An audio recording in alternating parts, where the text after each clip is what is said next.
Hello there. Uh, how's it going? So, yeah, I just wanted to pop in. I've been meaning to make this video for a minute. I just kind of wanted to, like, kind of finalize how I wanted to present it or whatever. Um, so this one is about the Gospel of Mary Magdalene, which is a Gnostic text. It's one of the ones that was, I don't know if it was in the Bible, but it was like part of the early canon, I think, and removed later. Um, So yeah, a lot of Gnostic texts like that got removed. I don't think it's in the Ethiopian Bible, but the Ethiopian Bible is probably like the best like modern like version of the Bible that kind of has a lot of the Gnostic texts that actually point to like the actual deeper kind of esoteric teachings of Christianity. So if it helps you think about Christianity as a kind of a Jesus is basically like a Buddha, and the Bible is basically like a Zen koan. So so yeah, and there's even evidence that he like all the years he was missing between whatever childhood and 33 years old or whatever that he spent like that time in Tibet and with like monks and stuff in the mountains. So I mean that's like that's speculative. It's not like proven or anything, but it would make sense. But but yeah, so Bible like a lot of it's is historical, but like the deeper meanings are like not literal, like not esoteric, like the Old Testament's not literal at all, obviously in a lot of places like so, and then a lot of it is filtered through the people who are alive at the time, so it's really just dependent. But if you the more poetic the translation, the more you can kind of feel the meaning, if that makes sense, than the actual words.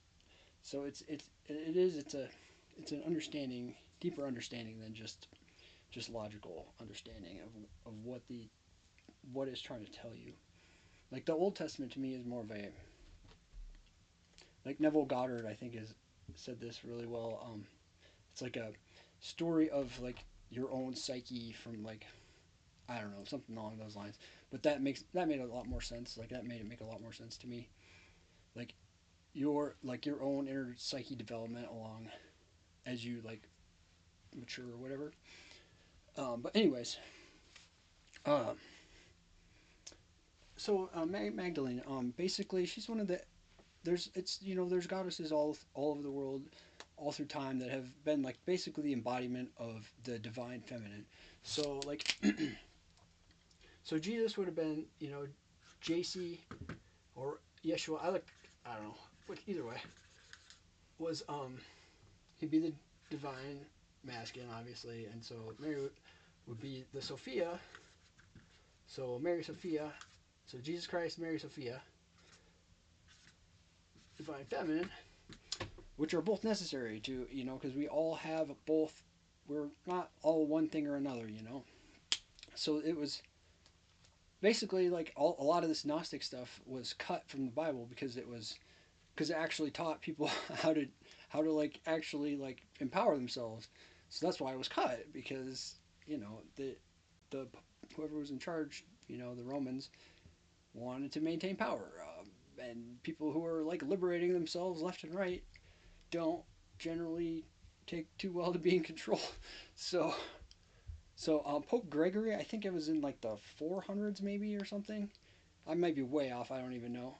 I'll have to Google it. But um, yeah, he was kind of a douche, I guess. He like I mean it's he conflated Mary with the prostitute in the Bible, which apparently I mean obviously to me I don't give a shit if she was a prostitute or not. Like that doesn't matter either way. But it was just kind of a smear campaign, and then removed her from canon, and also like I'm pretty sure he's the one who.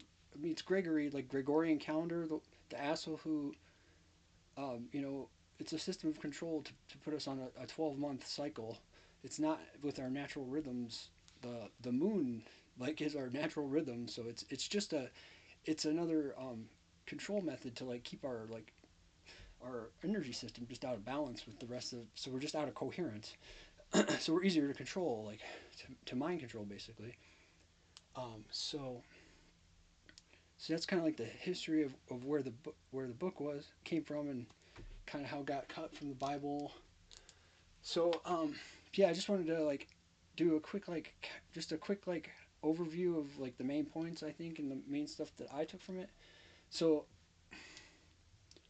basically the main theme to me is that anyone can ascend, like in this lifetime can ascend, and achieve Christhood, basically Buddhahood, whatever you want to call it. I like call it Sophia Christ consciousness, because it because it really does require both types of energy to like, you have to be in rhythm with your body. Your body is way smarter than just your left, your logic left brain, um, even your right brain with the Christ consciousness. But um, that's like the male is like the structure of the, is the structure, and the feminine's like the life. It's the animating, the animating like force or whatever. You can't have one without the other, and you can't have one. Either it goes both ways too, but the feminine wisdom is more wise because it's older and it's more tapped in and it's more inclusive. It includes that part. It thinks about, and it's like access through the heart space, which is like the center of like your energy system. so so yeah, the teaching is that you have to embrace both kinds of energies in yourself, um, in balance. I mean, and obviously that's why we're polarized. We have men and women. It doesn't matter what gender you identify as, or if you're or transgender or anything. It's just you can be identify yourself as masculine, but still be more dominantly divine feminine. It doesn't really matter. Um, it's just we have both energies. It's just kind of balances that way in society because everything polarizes in the 3D. So yeah, that's like that was like the main like point for how to achieve enlightenment basically in this lifetime. Is that you have to embrace both, and that yeah, and that you can do it in this lifetime. So once you like, through prayer is just a different form of meditation. All like meditation, all there's a lot of different kinds of meditation, but prayer is just one of them, or at least some kinds of prayer are. But it's it's about like quieting your mind so you can listen to not only to your like your emotions, but to your body and your your outside, like you know you're receiving a lot of information from outside your body as well. So yeah, it's yeah, you gotta sorry, you gotta get tapped into that. So once you quiet your mind, you can listen better, and then you can start to work with both kinds of energy. I mean, look up like Kundalini awakening, and you just really got to work with like your energy centers in your body, and the flow of energy and your breath, and getting in rhythm with like, I'm still working on all that too, but I have spent a shitload of time meditating and stuff. So I'm pretty good at like shutting my mind up, which I had to get good at because I'm extremely ADHD. So um, yeah, so I mean, without like Adderall or whatever, it's really hard for me to do one thing without getting distracted 100 million times. Like it's really debilitating. Like it's honestly very debilitating. But anyways, that's so yeah, that's like the main point. But the one of the other the key one of the key takeaways that I thought was really helpful for me was what she calls the seven archons, or the seven powers of wrath, which are like kind of like gotchas. Like you can have like more than one like awakening or enlightenment kind of like experience, and there's kind of like you might have one and then you like hit one of these. These are like the the gotchas or whatever, like keep you trapped, keep you trapped in the fake world that you didn't really know you were trapped in. So you might like go through an awakening and think you think you got it all figured out, and boom, you're just kind of you're trapped again. So um, so yeah, so I was gonna just go down the list quick. See, is there anything else I wanted to say about Mary Magdalene in general? But yeah, a lot of this stuff is like just systems of control and like women being basically targeted, like by the patriarchy, like all through history. It's crazy. It's really really dark. Um, so yeah, um, but yeah, we're swinging the other way now, which is great. Finally. Um, so yeah, I just want to go down the list of the 7 Archons or powers of wrath. I don't know. Archons seems like doom and gloomy, but but powers of wrath is seems like it could be accurate. So the first one, darkness, which is um, confusion and lack of enlightenment. I guess kind of confusion, but maybe just like not even maybe just not being like that interested or even think about it. Or even think about spirituality at all as even a thing. Like almost I don't want to say like animal like, but like kind of not not very aware. But you're still you're probably yeah. So that one's a little weird for me. Like you fully think that you're separate from everyone else. Like you think you're a separate person. You're not part of like a larger collective or whatever. Um, so that's darkness. Desire is pretty much self-explanatory. That's like um, greed or lust or whatever. That kind of stuff. Greed for whether it be power or wealth or whatever. Just greed in general would be desire. Possessions, worldly things. Um,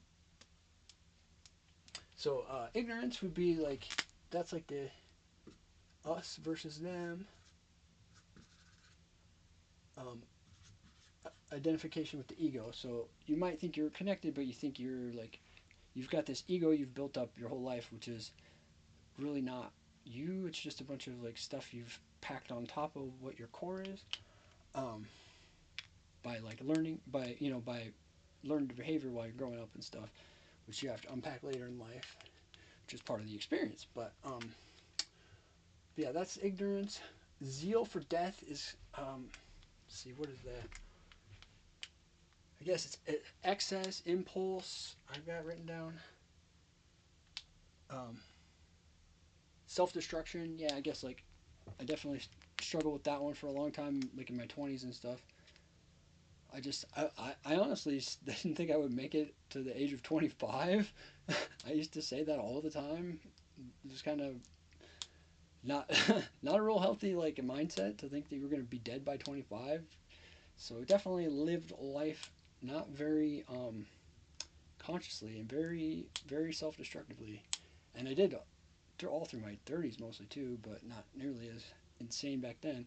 Like luckily like when I was like in my I want to say mid 20s, I quit drinking hard alcohol almost completely because that would have killed me. I definitely probably would have been dead by 25 if I hadn't quit drinking hard alcohol.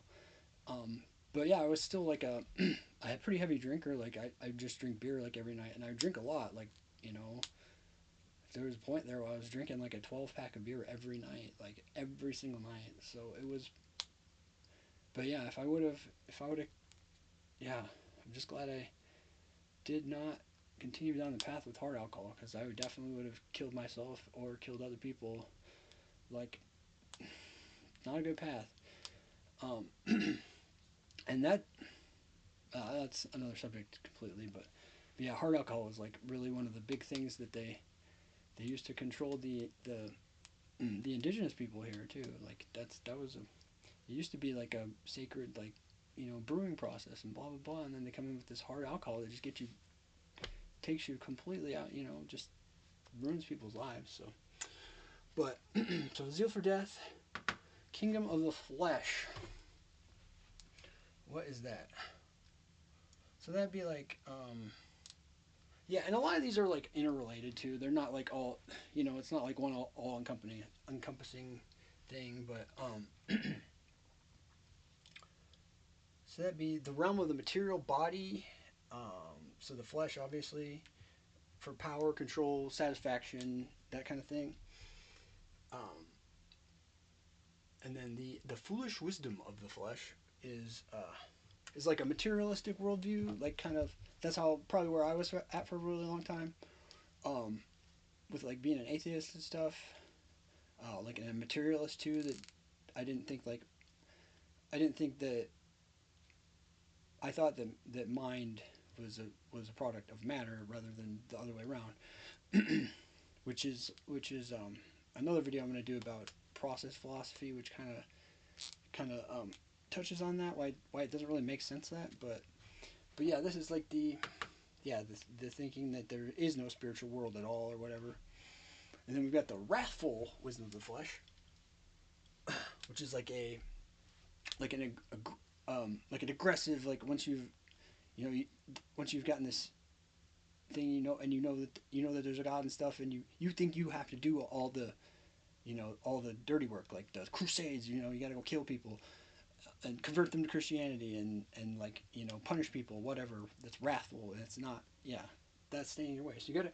These are the archons you got to get past before you can go to heaven. Basically, you can do it on earth. You can do it while you're alive, but you gotta learn the things. You gotta take some time. It's not easy. It takes a lot of time, but it's not as hard as you think either. If you really dedicate yourself to it, it's worth the time. So I'll just say that I had to heal a lot of stuff to get anywhere close. So, but but yeah, the one other thing I was gonna say, this would be, I guess this would be like maybe the kingdom of the flesh, like, or maybe ignorance, maybe kingdom of the flesh, probably.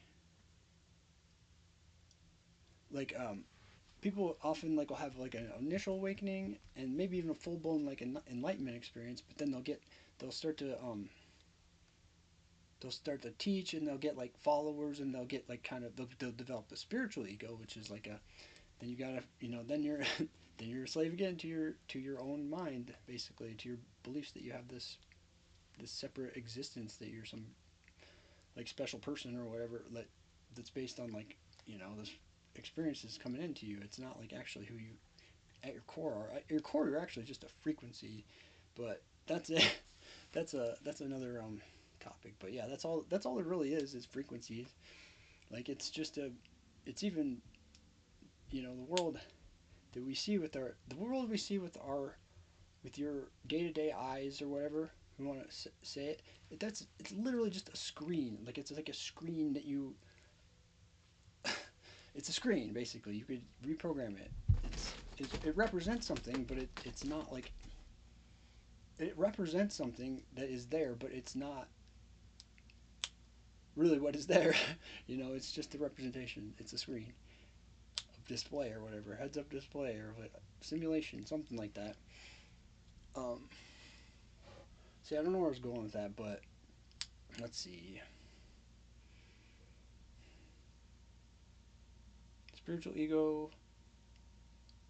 Yeah, your reality is a screen, so you really have to really accept that what is real is more close to like what you feel. Like you feel the world out there, and the heads up display is very cool and useful, and it's like a really awesome like bell and whistle whatever on the whole embodiment experience.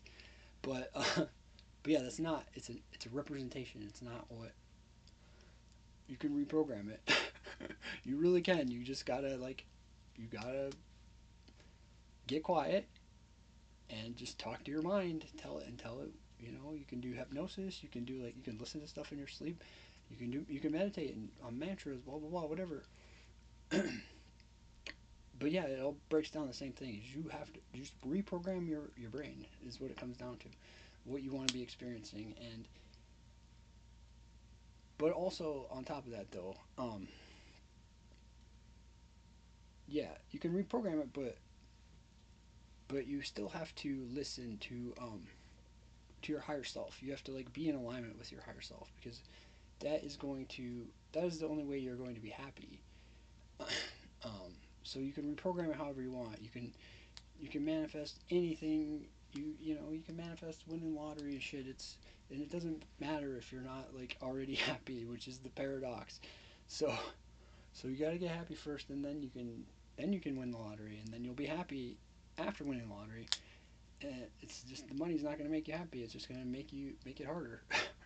um, so yeah, that's kind of like yeah, that's basically the crash course, and I really do. There's some really good Gnostic texts are where it's at for at least biblical interpretation as far as I'm concerned. I mean, the rest of the Bible is good. It's it's all pointing at the same thing. It's just like it's really kind of obscured. And Mary was like the only one that really got this, like of the original disciples. She was the 13th disciple, by the way. Um, so yeah, like you know,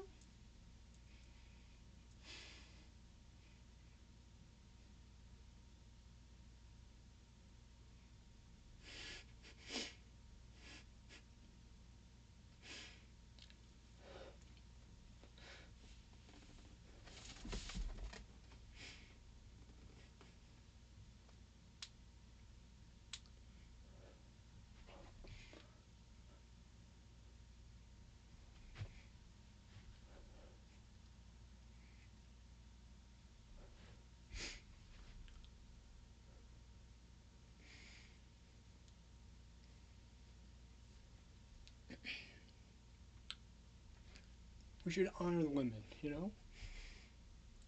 and our ancestors and the women in our family and our lives. It's like, come on. And you have that kind of energy in you too. You have to embrace it if you want to be a whole person. Out of you're just out of alignment. You're gonna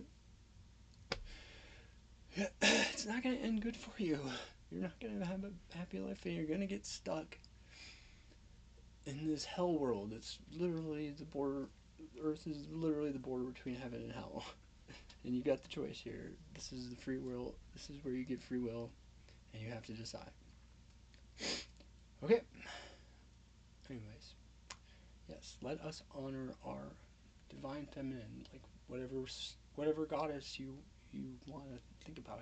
It's all the same energy, and we all have these blueprints. So,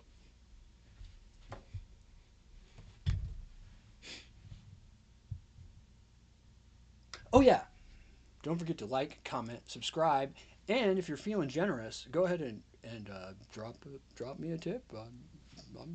Buy me a coffee. Yeah. But yeah, seriously, thank you though. Thank you for checking this out, and it is important to remember this stuff.